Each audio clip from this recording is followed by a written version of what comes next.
Well, I'm back. Sorry about the 4 day hiatus, but this is Track Rider Trucking LLC. Curtis here speaking to you all, my family, their YouTube. It's number 200. I say again, 200 subscribers now. I finally hit the 200 mark. And I want to thank one individual that I think was my 200th subscriber.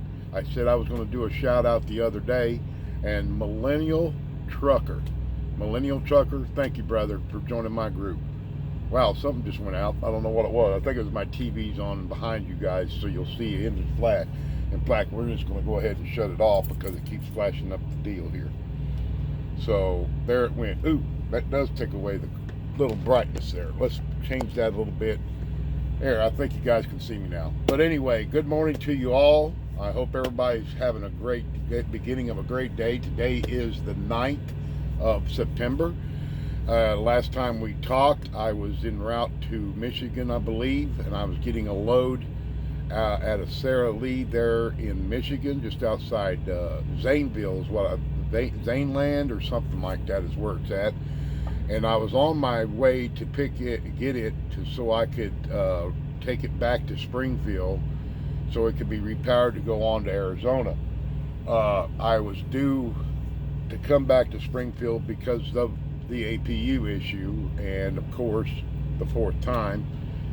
But anyway, I was able to pick up the load. Problem was I had not my clock had run down pretty heavily because I had to run about 300 miles to pick up the load.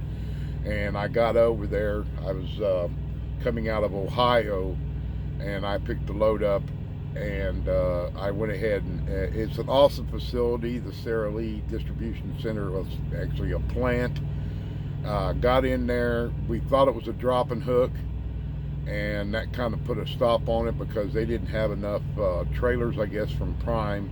There were several Prime trucks there, and they were overfloated with us. So, but anyway, was able to take the trailer in. I had to do a drop and hook instead of well, not a drop and hook, but a live load.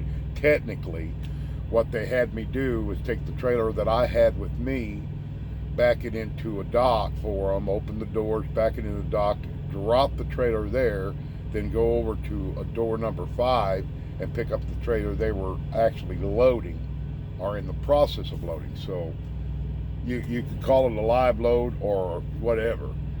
Anyway, I did that and picked it up. It was like a matter of 10 minutes. I'm lying. It's about an hour. I sit there. They come out, told me I could close the doors.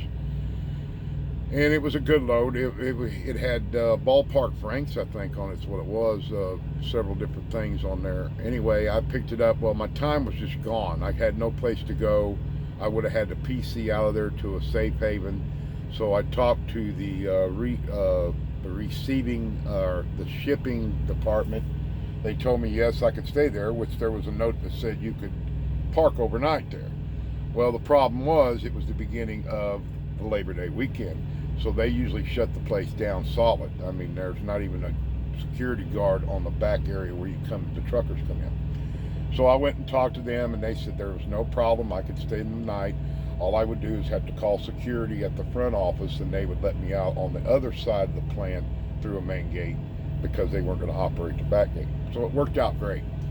So I went ahead and got my 10-hour reset, and then I took off, called them up. I had to pull around to the front by the employees' entrance and went in. They went and checked my bills. I signed off on the bills, gave them to their portion of the bill, and they checked my seal, and then I was on my way. So I left out of there probably roughly around 4:30, 5 o'clock,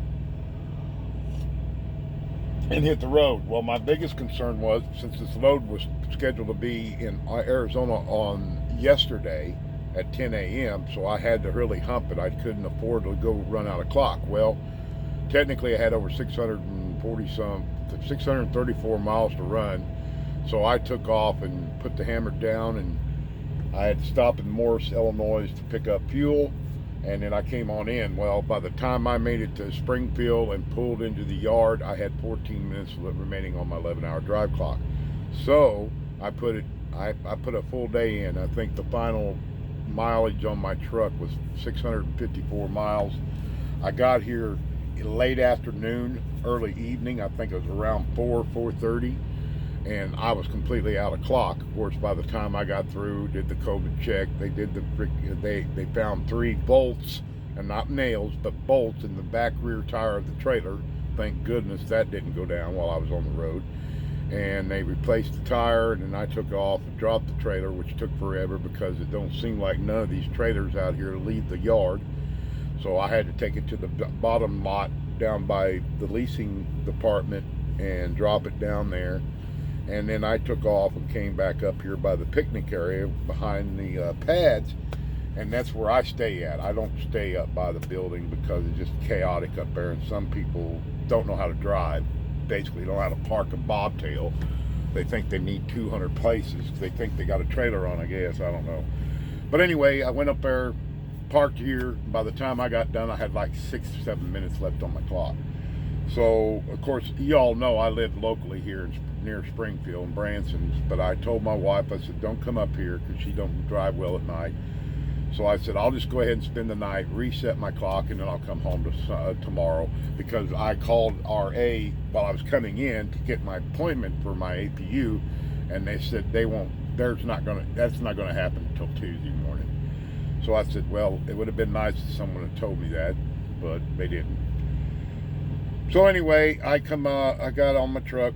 The next morning, I went down to the house, got home about noon, and me and my wife, she had come out of church, and then we went and did some shopping, and then I had to put my chain, I put a chain box on the back of my truck. I posted it on Instagram.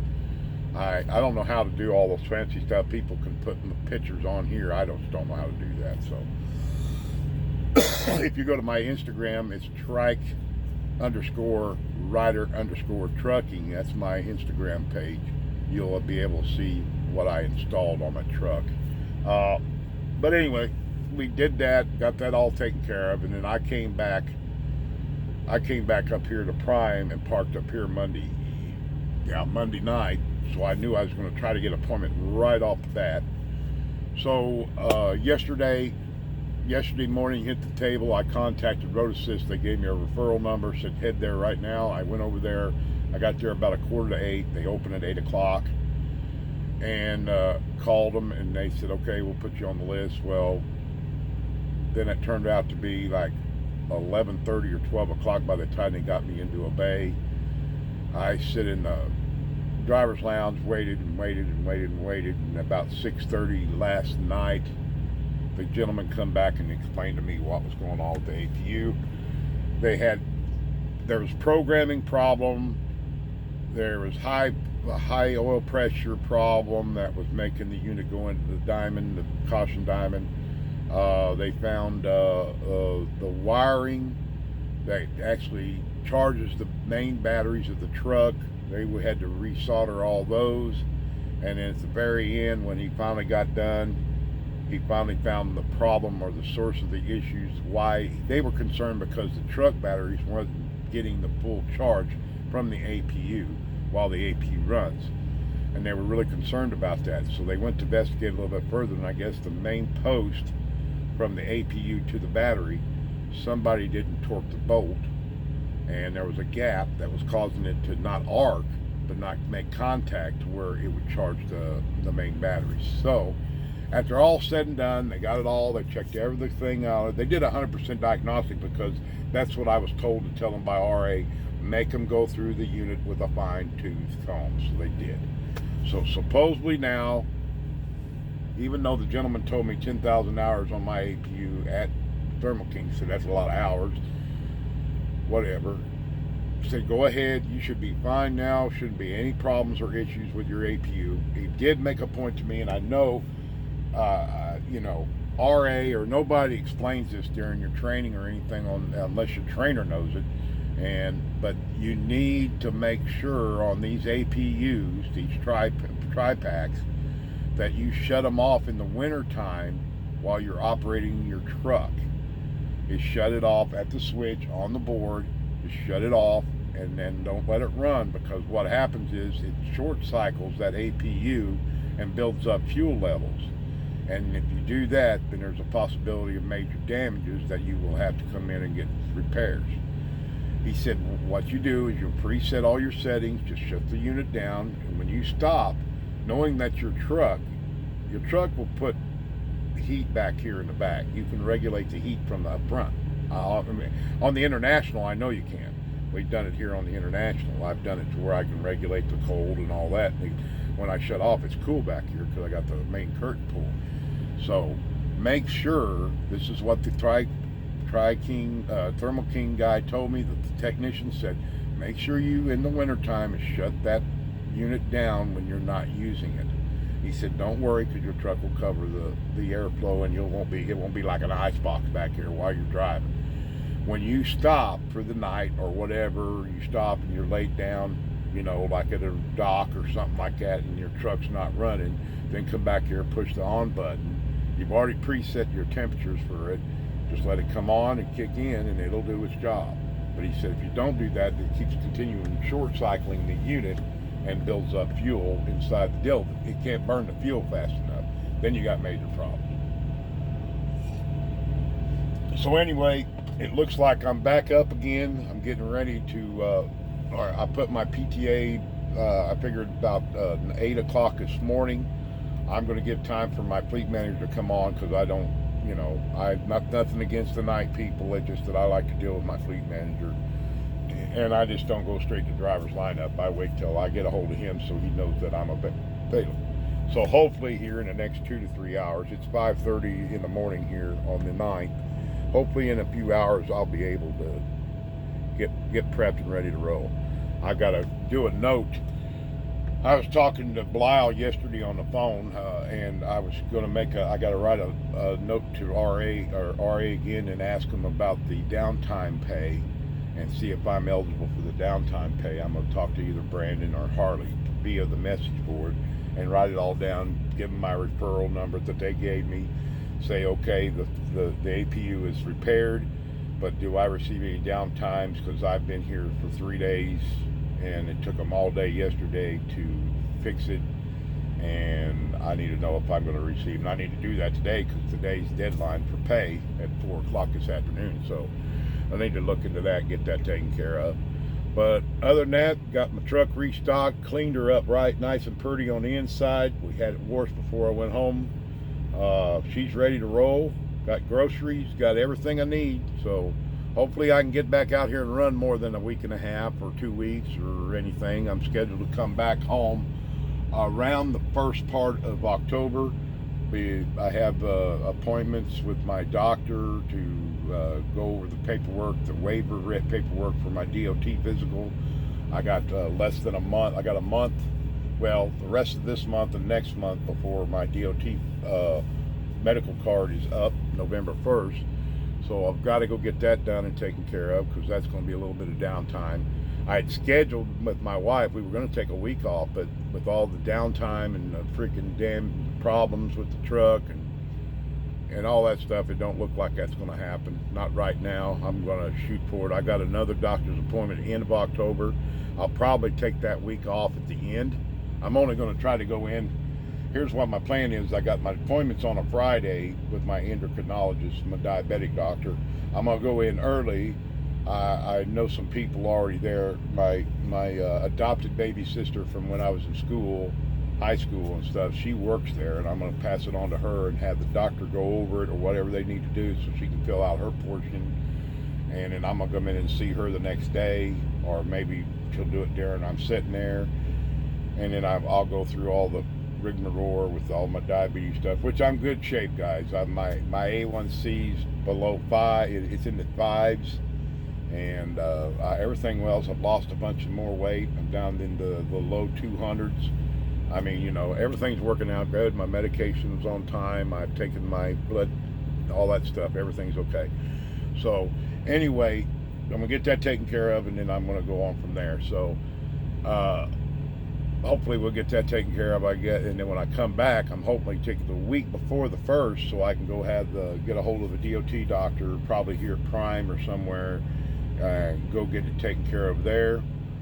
get my medical card done. I need to still do my hazmat endorsement. I haven't done that yet, so I've got a schedule to do that. So I'm gonna probably take a week off towards the end of October and get that taken off care. Get that business taken care of. So anyway, that's what's going on. I mean, you know, I'm glad to see the subscribers. 200. Wow, I thought I'd never make it that far. Hopefully I'll get more along the way, you know. I'm hoping people are enjoying these videos. I've done them ever since day one, which is back in November, late November, when I decided to join Prime. And it goes through my whole career so far. And we're working, it'll be on the 23rd of September. I've been with them 9 months. My obligation with them will be fulfilled just because of being a veteran. But I'm going to try to stick it out. I'm not going to give up. I won't give up. I'm going to try to make it last, and hopefully I can get through this this winter's coming up. You know, we just had that snow in Colorado, so we know it's coming. Hopefully I can do that. It'll be my first time out there solo driving.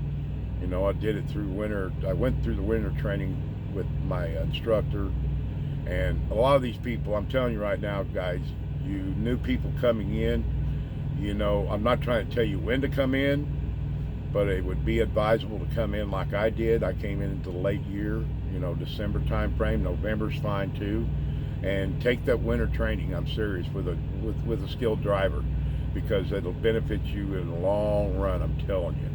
If you go out here and you go in the winter, summer months and drive, and then you're on your own, and you ain't been through winter training, which Prime won't let you do that. I mean, you have to do some sort of winter training with Prime and a trainer. So look forward to that too. But we're lucky we wiped ours out when we went through actual training. So coffee time, you know, I gotta have my coffee. So anyway, guys, I'm ranting and raving. I'm just happy to be back online. I'm back up and running again, and hopefully soon we'll get this all started, and I can start showing you or telling you different things of where I'm at and what I'm doing. And just wanted to touch bases. My clock is completely reset now. I've got 70, 14, 11, and 8. So we'll see how that runs. Always remember, we have changes coming up on the 29th of September with the ELD. New changes are coming in, a 7-3 split, I think there is. I guess that's what it is. And then we got the 8-hour break. The 30-minute break can be done either on or off duty, supposedly. So I'm going to try to get all that information and try to get it kind of defined and understand it. Just a few things that are coming up. So I'm excited, guys. The freight's good out here. I can understand. A lot of people are complaining, saying they're not getting nothing, but, you know, that's on them. I mean, I have a pretty good fleet manager that's been helping getting me good loads and everything, so I'm not really worried about money. I mean, I'm worried about money. I always am, but, you know, I've got to get back out there and make good paychecks, and I know it can be done. I mean, the revenue alone, just without any help from Prime for this week, I had 3 different trips. And before I even started the weekend, and I was well above at least $2,800 to 30, between $2,800 and $3,500 for the week in gross revenue. So it can be done, but I just wish I could have been out a little longer. I could have probably gotten the 4s or low 5s by the time today ran, but who knows. But anyway, guys, I want y'all to be safe. Take care of yourselves, please. COVID is still strong and running. I mean, it's just crazy. You still wear the mask. I mean, I know people think the mask don't work, but, you know, it's assurance to you. That's what it is. You're protecting other people, and all these places, DCs and everything, are mandating it now. So just follow the guidelines and deal with it. Just be careful out there. It's really a rough deal. But Millennial Trucker, hey, thank you, man, being my 200th subscriber. Appreciate you. I don't have no prizes or winning, you know. I ain't giving out any awards or anything, but I appreciate you being a subscriber. I continue all, please make comments. I love to look at the comments, positive or negative. And I mean, you know, it helps. It's an encouragement to me. And continue watching. If you're just now watching my show, my channel, please, hey, subscribe, like, and comment. Ring that little bell over in the corner. You'll get notified of when I'm doing a video. I've been trying to do one every other day, but lately it's been kind of chaotic. So this is late. This is 4 days since the last video. So, you know, I'm trying to catch up. If I don't talk on here, I usually try to make up for the 4 days and explain what happened during my little 4-day hiatus. But anyway, back running. Track Rider's going to run. Eagle One's doing fine. We're going to be trucking here shortly, and we'll talk to you guys pretty soon. And always remember, my motto is you keep driving and you keep striving for perfection. Y'all have a great day, and we'll talk soon. Bye now.